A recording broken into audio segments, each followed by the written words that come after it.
Esta mañana nos conmocionamos con el testimonio del señor Guido Quintanilla, que es el representante de los colegios privados, que está preocupado por las extorsiones y por la posibilidad real de que los niños ya no vayan de carácter presencial, sino virtual por miedo. Y que además son 450 colegios, por decirlo menos, y hay algunos que no lo han denunciado, que están siendo extorsionados en nuestro país.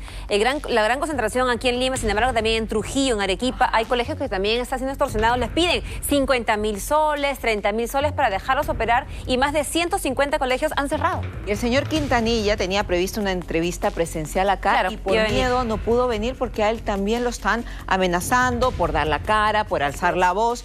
Es decir, aquí rige la ley del más agresivo, del que te amedrenta, y finalmente parece que vamos perdiendo terreno ante la delincuencia que toma posición.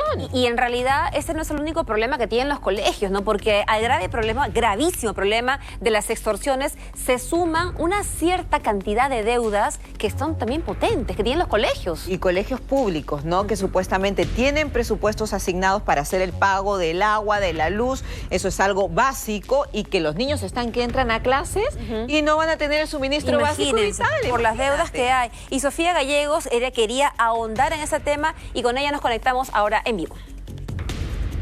¿Cómo estás, Marieli? Muy buenos días. Bueno, preocupante la situación cuando hablamos del nuevo año escolar 2025. Y es que imagínense, más de 2 millones de alumnos estarían en riesgo luego que sus centros educativos se queden sin agua. Es lamentable, porque aquí en SUNAS, en plena conferencia de prensa, hemos analizado exactamente, la irresponsabilidad y quizás también la desidia, en este caso, del UGEL, de gobiernos regionales, al momento de no tomar en cuenta los pagos del servicio de agua. Son exactamente más de 1.750 colegios que adeudan recibos hasta de 2 meses o incluso más, imagínense. Y bueno, ahora por supuesto están las consecuencias. Estamos acompañados exactamente de Mauro Gutiérrez, presidente ejecutivo de SUNAS, y de José Cobachicagua, director de fiscalización. Iniciamos con usted, señor Gutiérrez, porque hay que hacer un análisis o una reflexión respecto a esos hechos.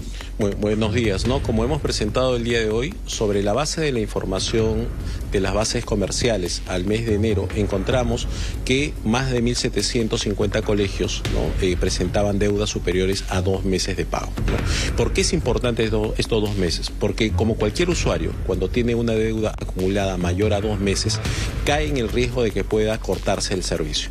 Tal es así que de estos 1.750 colegios, alrededor de 280 colegios ya presentaron cortes al mes de enero.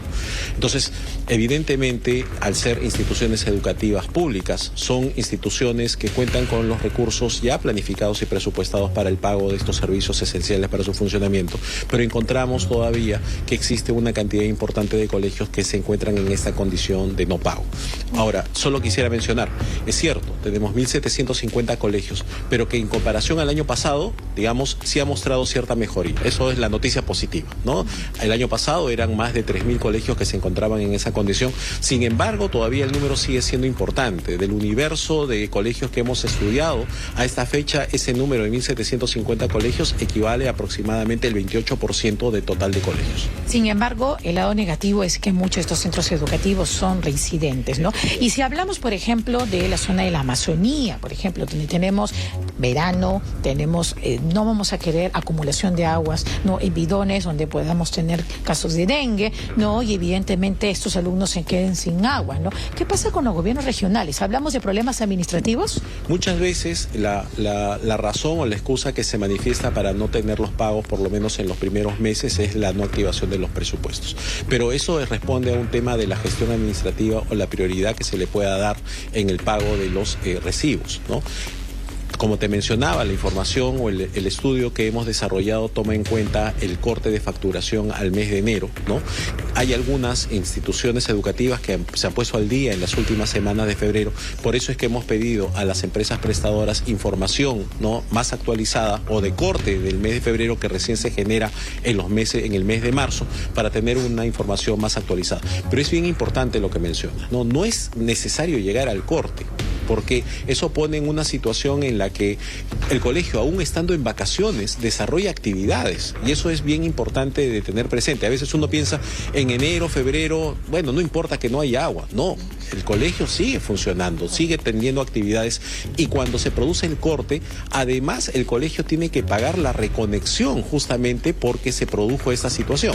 Entonces, no es necesario llegar a esa situación cuando en realidad muchos de esos temas son de gestiones administrativas que deben llevarse de manera adecuada. Pido que por favor nos coloquen el mapa, esa gráfica que es muy importante para tener una idea de cuáles son, digamos, los distritos o la zona, las regiones, ¿no?, que tienen mayor deuda. Sí, acá por ejemplo estamos mostrando el mapa a nivel nacional de los 1.750 colegios, que incluye tanto los que tienen al mes de enero más de 2 meses de deuda, ¿no? Primero destacar las regiones que están, digamos, que no han presentado observaciones, que es el caso de Tumbes, Lambayeque, Amazonas, Pasco y Madre de Dios. Pero si miramos del total, encontramos a Lima Metropolitana y Callao con 662 colegios, Loreto con 126, Ica con 122, Puno con 122 y así de manera sucesiva. Por supuesto, y bueno, para el señor José Covachicagua, director de fiscalización, ¿no?, se nos viene la pregunta con respecto a quiénes son los encargados exactamente de pagar estos recibos y si es que realmente ustedes como reguladores hay un acercamiento con ellos para que puedan estar atentos a estos pagos. Efectivamente, los encargados de hacer estos pagos son la SUGEL, que en el caso de las regiones dependen del gobierno regional, y en el caso de Callao también, y en el caso de Lima Metropolitana dependen del Ministerio de Educación. Entonces son ellas las que deben hacer justamente esta gestión de pago para que no tengan este riesgo de que haya un corte del suministro de agua. Muchísimas gracias a ambos voceros. Entonces, de esta manera, compañeras, cerramos esa transmisión y, bueno, concluyendo que todas estas deudas ascienden exactamente a más de 5 millones de soles. Adelante con ustedes. Bien, Sofi, gracias. Qué preocupación el tema de las deudas, también el tema de los colegios, pero bueno, estaremos ahí detrás. No, se necesita, y además es muy importante que tengan agua, que tengan todo lo básico los niños. Por cierto, dijimos que nos manden fotos.